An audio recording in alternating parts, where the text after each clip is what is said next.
บทเรียนที่ 1เป็นการเรียนรู้เสียงของตัวอักษรในภาษาอังกฤษนะคะ เสียงในภาษาอังกฤษนะคะจะประกอบไปด้วยอะไรนะคะ ส่วนประกอบของภาษาอังกฤษนะคะ เราจะมีทั้งหมดเสียงทั้งหมด 44 เสียงด้วยกัน ก็จะมีส่วนประกอบของพยัญชนะเรียกว่า consonants ถ้าเป็นสระจะเรียกว่า vowels แล้วก็มี r control r control ก็คือเป็นสระที่มีตัว r อยู่หรือพยัญชนะที่ควบคุมด้วยตัว r control นะคะจากที่ตัวแรกนะคะตัว a a ตัว a นะคะสามารถมีเสียงถึง3เสียงด้วยกันคือ a แล้วก็ ถ้า a อยู่นำหน้า double l นะคะเราจะออกเสียงตัว a ว่า all จะเป็นเสียง นะคะ all ถ้าเป็น a เสียง long a เสียง long a ที่เป็นตัว a เดียวๆแบบนี้ก็จะคืออยู่กับ magic e นะคะตัว a ตัวนี้จะเป็นเสียง a long a แล้วก็เป็นเสียงสั้นออกเสียงเช่นคำว่า map เป็นเสียงยาวออกเสียง a เช่นคำว่า make แล้วก็เป็นเสียง ใน double l นะคะก็คือ all แบบนี้นะคะ a เดี่ยวๆนี่นะตัวแดงๆนี่คือเสียงตัว a นะคะต่อไป a กับ i อยู่คู่กันออกเสียง a มีสระมาอีกด้วยกันนะคะมาคู่กัน a กับ i ออกเสียง a อันนี้เป็น long a เสียงต่อไปค่ะ a กับ r อยู่คู่กันอันนี้ก็คือ r ar ตัวนี้เป็นสระ r เช่น car ต่อไปค่ะเสียง a กับ u เวลาเราเจอ a กับ u ออกเสียงอะไรนะคะ auth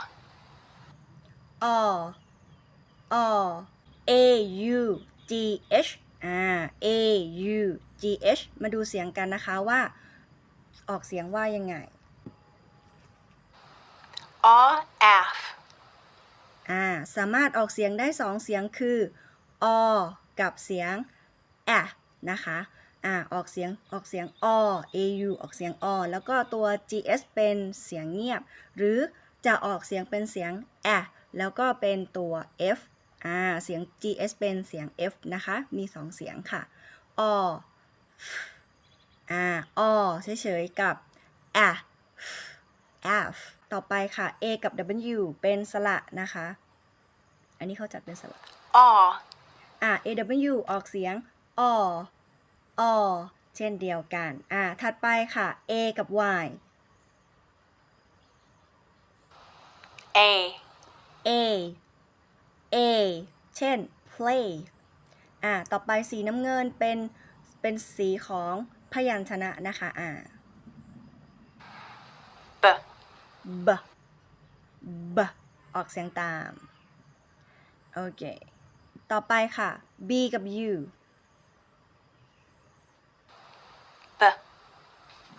b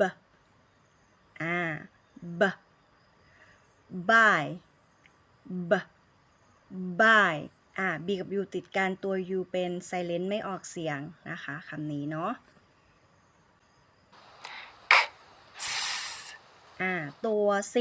มี2เสียงคือ k แล้วก็ s เวลาตัว c นะคะออกเสียงเป็นเสียง s ก็คือเวลาที่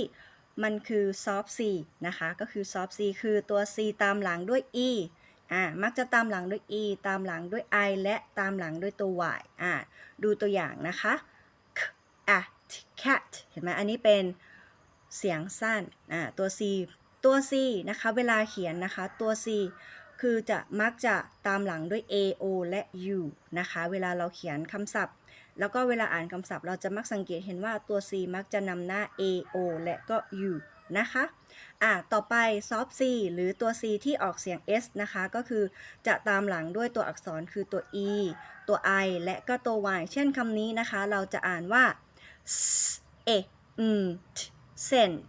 scent เวลาเราเห็น e ตามหลังด้วย c ปุ๊บเราใส่เสียงตัว c ใหม่นะคะเป็นตัว s นั่นเองอันนี้คือตัว c ตัวต่อไปนะคะ CEI CEI ฟังเสียงค่ะ C C อันนี้ก็คือ C กับ E เมื่อกี้เป็นเสียง S แล้วก็ตัว I ตัวนี้เป็นเสียง E ก็เลยเป็น C C เช่น C C เช่น receive receive แบบนี้นะคะ C E I ออกเสียง C C ต่อไปค่ะ C H มาดูกัน Ch K Sh เสียง ch นะคะจะมีทั้งหมด3เสียงด้วยกันนะคะที่เขาออกเสียงได้เสียง ch ตัวแรกคือเสียงของเขาเลยเต็มๆออกเสียง ch ch ต่อไปเสียงที่ ch สามารถออกเสียงได้คือเสียง k k อย่างเช่นคำนี้นะคะก็จะเป็น school school มันเป็นเสียง sk u school เวลาเราออกเสียงตัว s กับ k อยู่คู่กันตัว k มันจะกลายเป็นเสียงคล้ายๆนะคะก็เลยเป็น school ไม่ใช่ school นะคะต่อไปเสียง cs ที่เป็นเสียง h อันนี้เราก็จะเจอเหมือนกันนะคะก็จะเจอในหลายๆคำเลยทีเดียวนะคะยกตัวอย่างเช่นคำว่า chef ตัวนี้ก็จะเป็นเสียง hh นะคะเขียนด้วย cs แต่ซาวเสียงที่เขาออกเสียงเป็นเสียง hh ที่เป็นเสียงลมมากกว่านะคะchef โอเคเสียง cs มี3เสียง ch k แล้วก็ sh โอเคเสียงต่อไปค่ะที่เราจะรู้จักกันก็คือ c กับ i เวลาเจอ c กับ i อย่างที่บอกมันจะกลายเป็น soft c ใช่ไหมคะและอีกหนึ่งเสียงที่เราจะเจอก็คือจะเป็นเสียง เสียง hs นั่นเองฟังเสียงค่ะ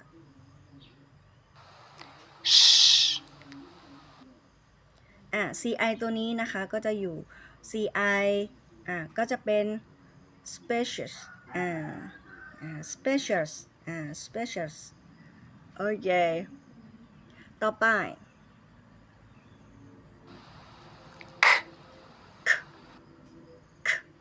จะเป็นเสียงที่มักตามหลังตัวอักษรที่เป็นสระเสียงสั้นออกเสียง k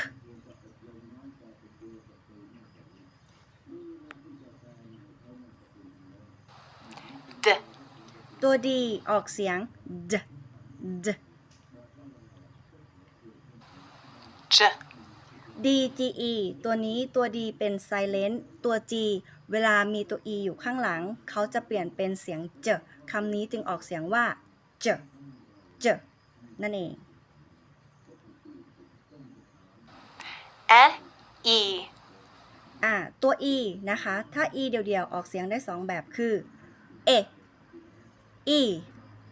e e E A A e กับ a อยู่คู่กันออกเสียงได้3เสียงค่ะ e e และ a e a r ตัวนี้เป็น r control นะคะออกเสียง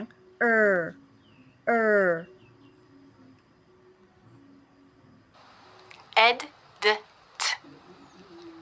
e กับ d นะคะออกเสียงได้3แบบคือ ed d แล้วก็ t ตรงนี้เขาจะมีกฎของเขานะคะถ้า ed ตามหลังด้วยตัว t และตัว d นะคะจะออกเสียง ed หรือว่าเป็น id นะคะแล้วถ้า ed นะคะตามหลังด้วยพยัญชนะเวลาเราไปเติมหลังพยัญชนะที่เป็นเสียงลมถ้าเป็นเสียงลม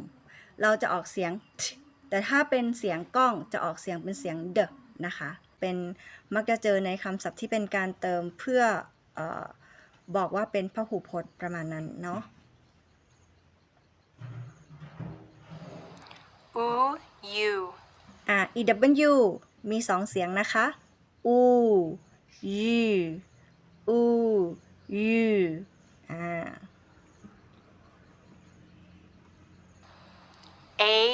E. ey มีสองเสียง a e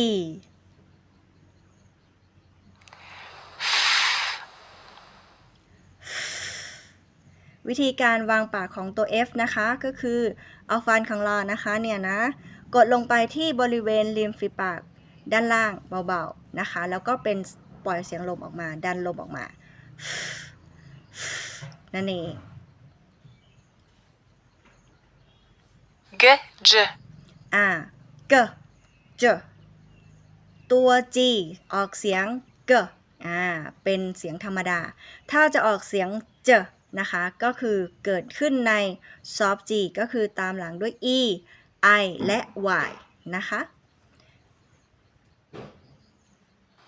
อืนG กับ N นะคะตัว N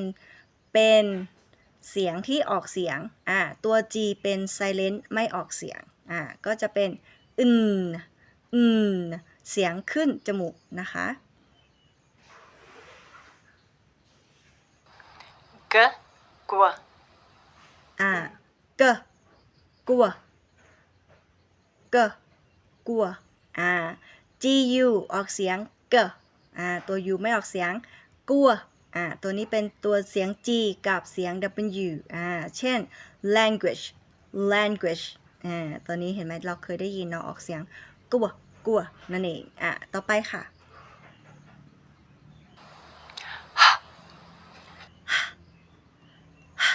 เสียงตัว H นะคะเป็นเสียงลม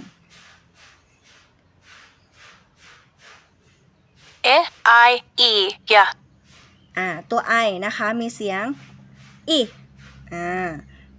I เสียงยาว E แล้วก็ Y ออกเสียงได้หลายเสียงเลยนะคะต่อไป IE E. E IE ออกเสียง E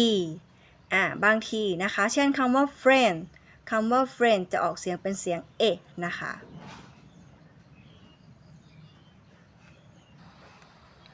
I เวลาเราไปเจอคำศัพท์ลงท้ายด้วย IGH นะคะจะเป็น long I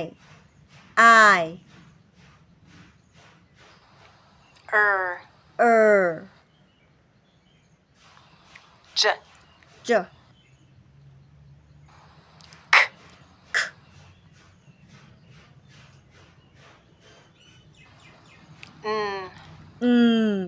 KN ตัว K เป็น silent นะคะ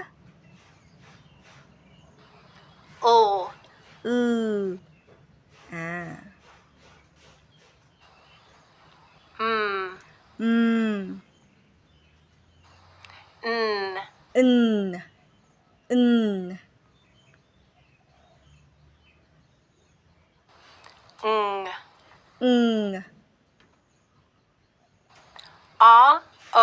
น R. O. U. O U O. O O. U. O U ออกเสียงได้สองเสียง Oi. Oi U.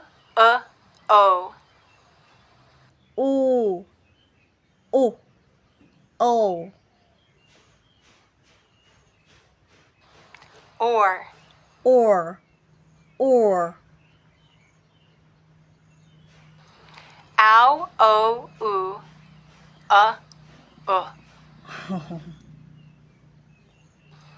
Ow. O. U.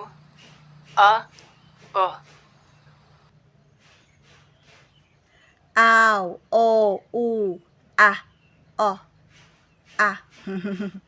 อันครูฟังเสียงไม่ถนัดเอาเสียงเขาแล้วกันนะ มีหลายเสียงเลยอ้าว Ow. O. โอ U. อู R. O.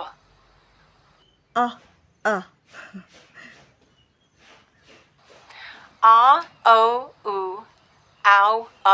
Off. ตามนั้น R. O. U. Ow. Off. of มีหลายเสียงเห็นไหม5-6 เสียงเลย ow o out o อันนี้เสียง2 เสียง oi oi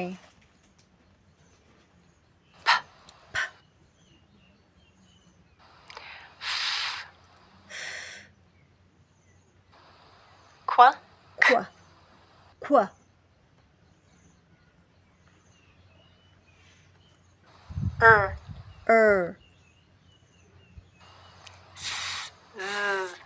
z z ตัว s เนาะถ้าเติมหลังคำศัพท์ที่เป็นเสียงก้องนะคะจะออกเสียง z แล้วก็คำว่า isนะคะจะออกเสียง z นะคะ is this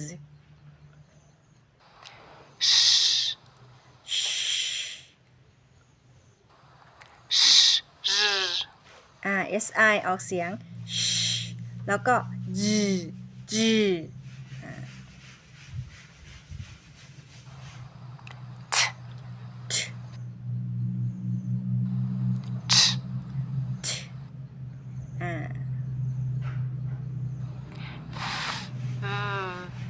เสียง voice กับ unvoiced นะคะ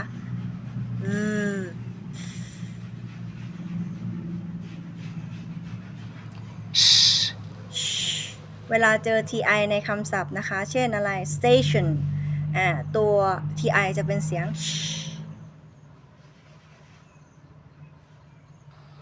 a u u a u u u ออกเสียงได้4 เสียงเลยเช่นคำว่า put เห็นไหมตัวนี้จะออกเสียงอู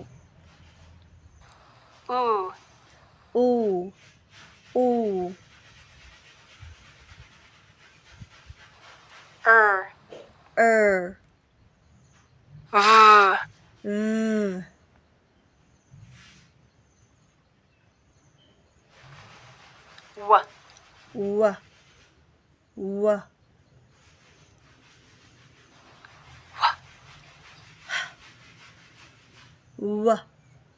ws ออกเสียงได้2 เสียงนะก็คือบางทีก็เป็นตัว s เป็น silent หรือ w เป็น silent เนาะอันนี้จะเป็นเสียง w นะคะ whisper were เวลาเราเจอ or ตามหลัง w ให้เราจำได้เลยว่ามันคือออกเสียง were vor w o r ออกเสียงไปเลยนะคะ were เติม m เข้าไปก็เป็น worm or จากเสียง or กลายเป็นเสียงนะคะอันนี้ก็คือ w เป็น silent นะคะ หรือจะเป็นเสียงright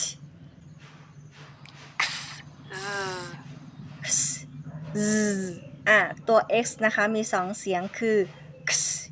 แล้วก็ z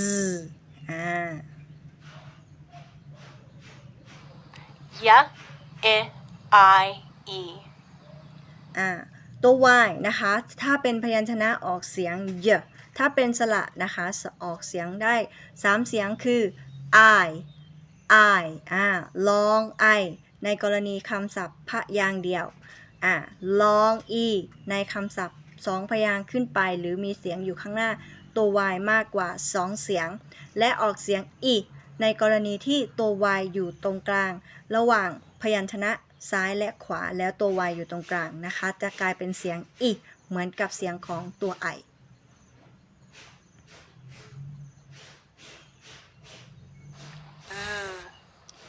เสียงตัว z นะคะตัวสุดท้ายเนาะออกเสียง z โอเคฝึกออกเสียงตามคลิปนี้นะคะฝึก